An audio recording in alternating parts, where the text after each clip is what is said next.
Now, for now, ladies and gentlemen, we have a presentation coming up, very brief, very crisp, on a topic that has gained a lot of traction in recent years, and that is servitization, meaning offering services rather than selling physical products and goods. Now, you may ask, though, what happens if my business model is based on selling physical goods? How do you make that transition to becoming more of a service provider? And the next question is, what is that good for? What are the benefits? And here comes another question. How does that even support me in achieving my sustainability goals? A lot of questions, but I'm sure there's someone who has the answer, and that is Ian Machan. He's Managing Director at the Advanced Services Group from the UK. Ian, please come up on stage if you would like. How are you doing today? I know you just got here from the UK. That's correct. Perfectly. Now, Ian, I'm sure that there's some folks around who may not be 100% familiar with the term servitization. And just so that we're all on the same page, maybe you can just give us a crisp example, something to grasp. What exactly is that? Maybe an example of a company that you did servitize from becoming just a manufacturer to a service provider. Yeah, of course. So I'll speak later on about our experiences, but one example that I'd like to use is that with people think about servitization as something you can do with large assets, turbo engines, Rolls-Royce is what comes to mind. But effectively, you can servitize almost any product. And we work with the Goodyear Tire and Rubber Company. And Goodyear manufacture black, round, rubber things called tires. Nobody's interested in tires. Nobody spends time looking and get excited about them. And they managed to, they help develop a new service around their commercial tire business. So I like to think if you can servitize a black, round, very low value asset, you can servitize almost anything, Thomas. All right. And now we're looking forward to the presentation, so please just go ahead. Okay, thank you very much. So thank you very much, everyone, for inviting us to come and speak with you today. My name is Ian Machan, and I'm the Managing Director of the Advanced Services Group. And we're going to speak for about 20 minutes about servitization and sustainability. So, who are we? So we are a business that started a number of years ago. We are a spin-out from Aston Business School in the United Kingdom. And we started working with a partnership of companies in 2015. We work with their colleagues at the university. They do research. They work with companies. And they are able to understand and be able to construct the tools and frameworks that allow us to go out to other manufacturing businesses and help them to transform their business. Transform from being a pure traditional product business to one that works through services.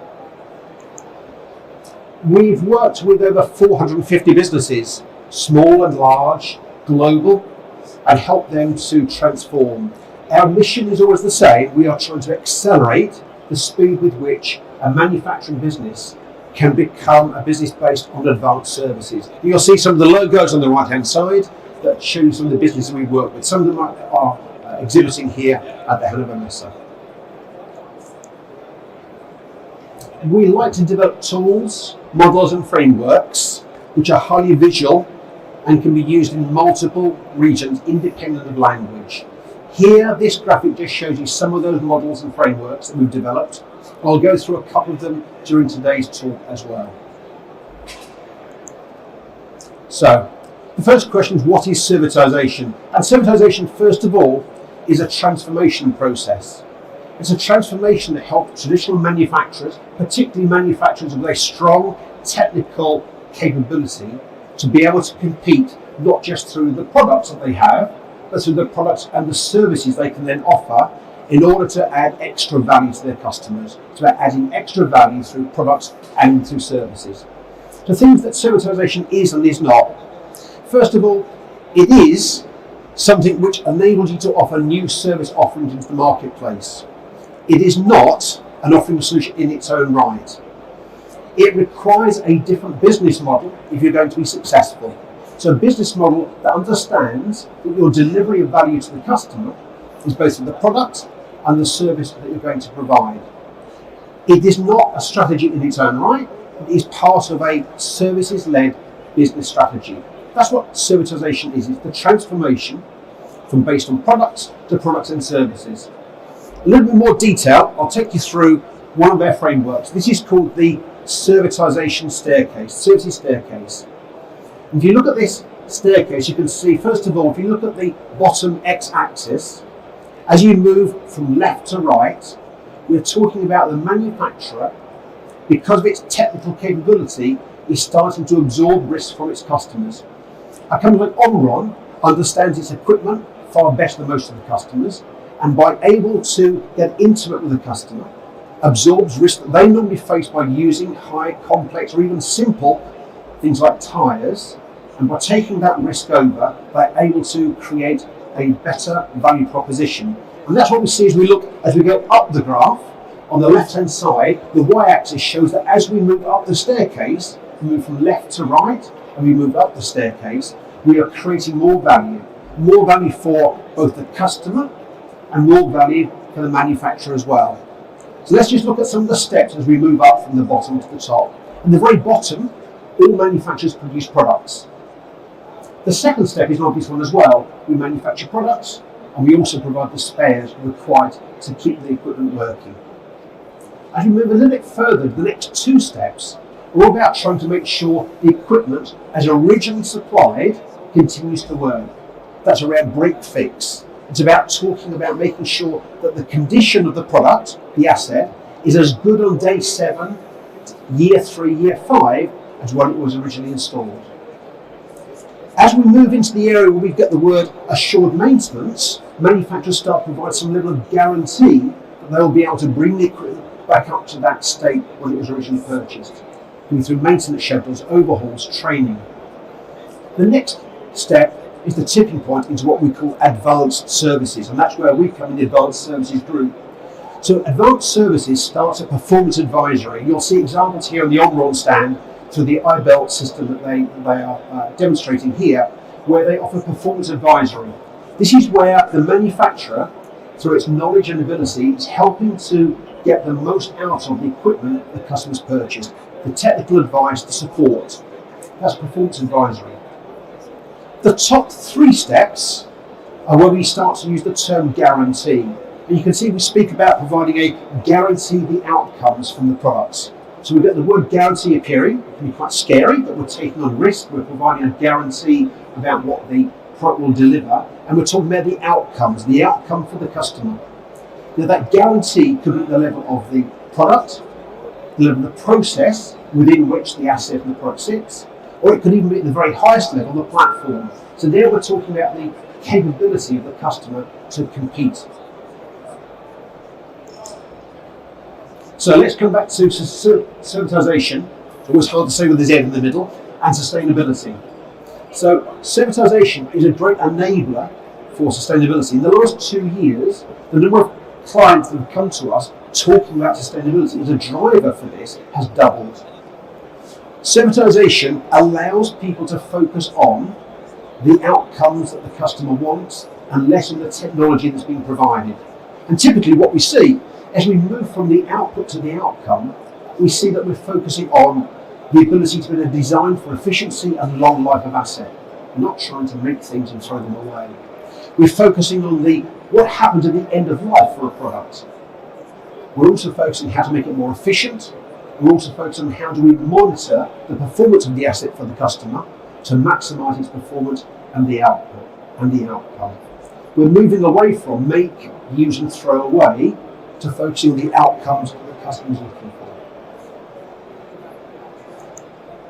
So to go back to the staircase again, at the bottom of the staircase, we're focusing on the output from the asset. We're focusing on the technical specifications, and we're focusing on who owns the asset, how is it paid for, and whose balance sheet does it sit on. As we move up the staircase, our focus now is on the outcomes that we're giving to the customer, and we're thinking about usership. How do we use the asset? We're worrying about the owning of it. So that's the transitions we move up that servitisation staircase. So a simple example. So I have a small group here. Can I ask who regularly goes to the gym or has got a gym in their own home? Hands up. 1, 2, 3, 4. I've got a quarter of you. Okay. Don't need to duck down, so it's okay. There's no embarrassment here. I'm not going to call you out. Oh, actually. So in this example, somebody invested time and effort. They've got an indoor fitness gym. They're running on a treadmill. I'm not a gym person. I'm a runner like Lucio, but I don't run as fast as him. We're putting effort into the activity and we're putting effort into the investment. But of course, what we're interested in, you can see, is the burning of calories. Okay, we're trying to lose some of our weight. But then we look at the scales and we can see the outcome. I've managed to lose some kilos. But really, that's part of the outcome. But you can see from the bottom, that lady's floating in air because she's got the impactful outcome she's looking for. So even more important than outcome is the impactful outcome. What's really important to the customer. So again, focus on the outcomes, the impactful outcomes for the customer. I hope that helps and haven't embarrassed anybody too much. So let's go back to sustainability, this time decarbonisation.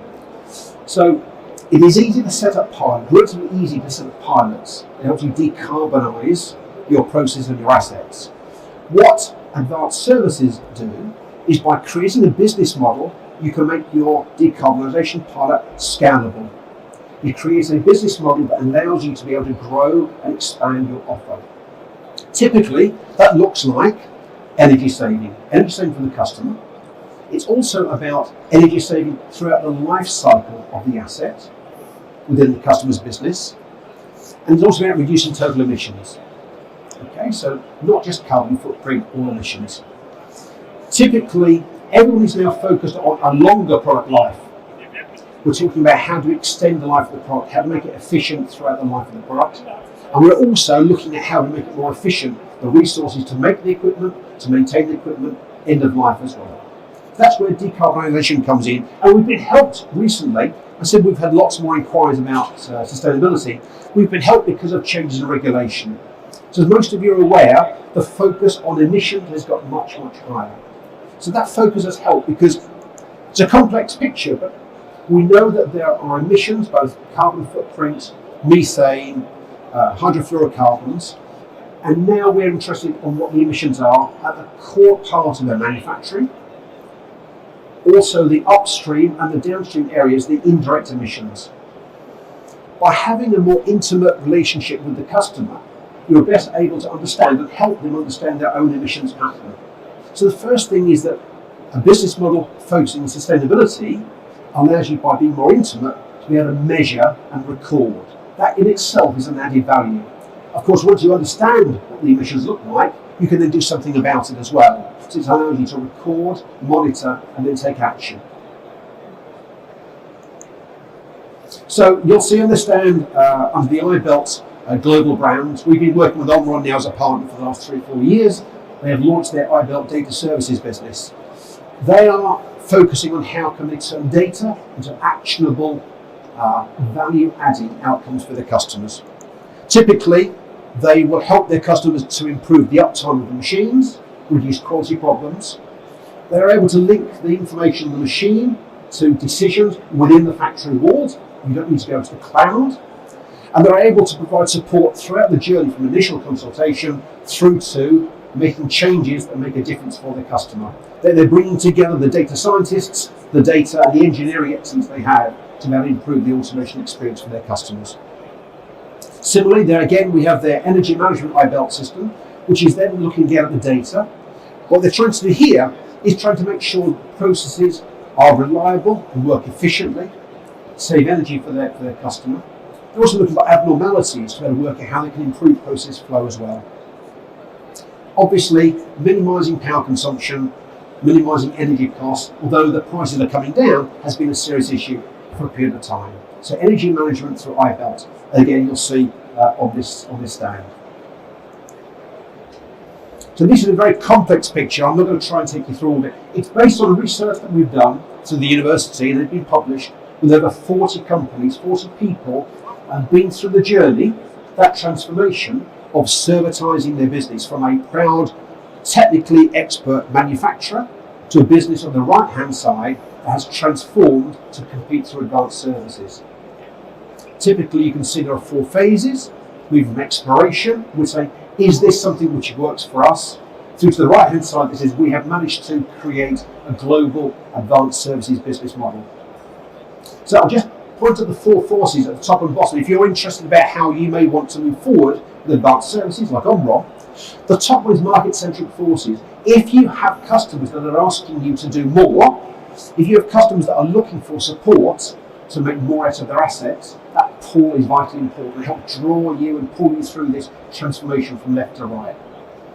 At the bottom, the technology-centric forces, the ability to use data, IoT, and other technologies to be able to understand and improve the performance of your equipment is vital. Again, if you can leverage that, it's a fast way of moving through this process, de-risking it for you and making it more successful.